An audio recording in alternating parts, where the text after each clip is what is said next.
Hey guys, welcome to the video. Today we're going to be talking about how to track your stocks against the market, or at least how I like to track my stocks against the market. All right, let's get into it. All right, so for me, I like to track my stocks using Google Sheets. For Google Sheets, I like to have the name of the portfolio here and cell A1. So I just named it my portfolio. You can name it whatever you want. Then down in A3, we have date purchased. So when you fill this out, just put in the date that you purchased the stock. Got to do this by hand. Next one, B3, we have ticker. When you fill that out, just put in the ticker symbol. For this, we have PRLB. This is one of the stocks that I picked for my 2021 portfolio. This one it's not doing so well, but yeah. Anyway, uh, next one is C3. For this, we have purchase price. This is the purchase price for one share of that stock. So you just put this in manually, whatever price you got it at. Next is shares. Number of shares, you put that in here. Starting total, that is just C4 times D4. C4 times D4 for starting total. Current price, really important for this. When you put current price, you want to make sure that for cell F3, it only has the word price. If you put current price both in cell F3, this formula here in F4, that will not work. So yeah, make sure F3 only has the word price. And then for the formula here in F4, we have equals Google Finance, and then you have that left bracket thing, and then B4, comma, $F, $3.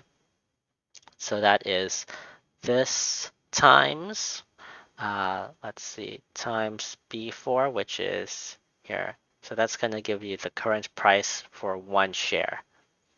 After that, portfolio total now, that's in cell G2 and G3.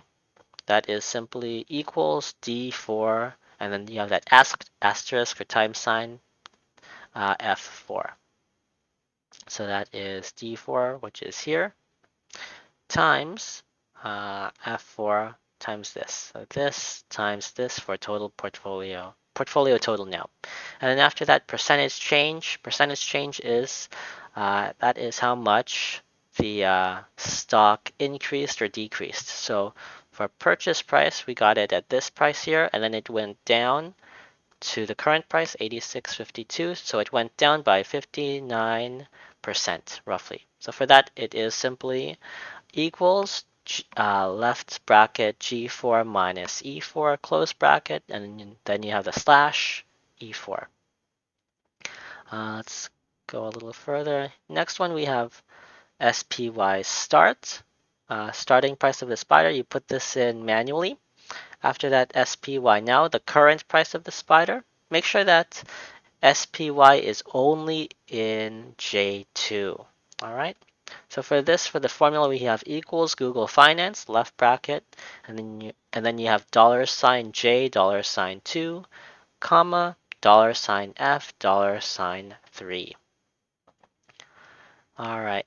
Next one is spider change, this change in the spider. So you can see that spider started off at this price and then it increased to this price. So it increased by 8.29%, and then we get that by this formula right here, equals J4 minus I4. This is both in brackets, and then you have that slash or the divided by I4 for that 8.29%.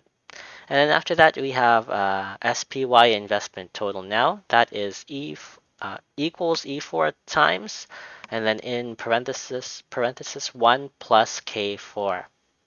So what is this? This is the amount of money that you would have if you had invested your starting total here into the S&P instead of the stock that you chose. All right. And then after that, we have portfolio versus the spider. So that is simply H4 minus K4. So H4 this percentage change minus this. So how it's doing against the market. So this one it's doing pretty bad. Or we're underperforming by 68% roughly. And then after that we have days held. For days held, above days held in cell N2, I have the date for the current day. For that, I have equals and then just today in all caps and left bracket, right bracket, just like that. And that'll update as the day changes. You don't have to change the day every time. And then days held to calculate that, that's just equals $sign n $2 minus A4. $sign n $2, that's this cell here, minus A4. A4 is here. That's the date purchased. That is how you get days held. And then score. Let me just explain how to calculate the score, and then I'll give you a meaning behind the score a little later. So first, how I like to calculate the score is equals M4 over N4. So this divided by this, and then you get a score. So what does the score represent? So for example, let's just say that we had two stocks. Let me call this like A here and B here. So you have stock A, stock B. So stock A is beating the spider by 100%, and we've held that for 30 days. Stock B is also beating the not portfolio, the S&P 500 by 100%, but we've held it for 500 days. So if you compare these two stocks to the market, yes, they're both beating the spider by the same amount. But the thing is, we've held one for only 30 days, and we've held another one for 500 days. So in my opinion, if you've held it for a shorter amount of time and it's beating the market by like the same amount, this stock A is more of a winner. It's like a stronger stock in my opinion as compared to B. Why? Because B stock, it took 500 days to get the same result as A, and A took only 30 days. So this one here, it's like more efficient, it's more powerful than B. So I think a score needs to be assigned to these stocks. So how do I do that? I take the here M5 over N5, so the number of the percentage it's beating it by divided by the days held, and then I get the score. So the higher the score, the more of a winner, or the more powerful, I guess you can say, the stock is, according to this formula. So that's just how I like to score my stocks anyway.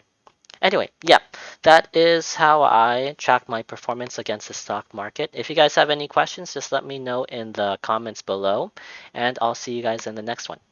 Bye. One quick note, I forgot to mention this earlier. For things where you see these percentage signs, it's not where you see it's not a decimal. In case you do the formula and it's not a percentage sign for you, make sure that you go up here to the formula bar, click on this percent sign here. So if you click on percent sign, it'll turn it into a percentage. So for example, let's see here. If I wanted to turn this into a percentage, I would just click percent. And then here you can see it changes into percent. So yeah.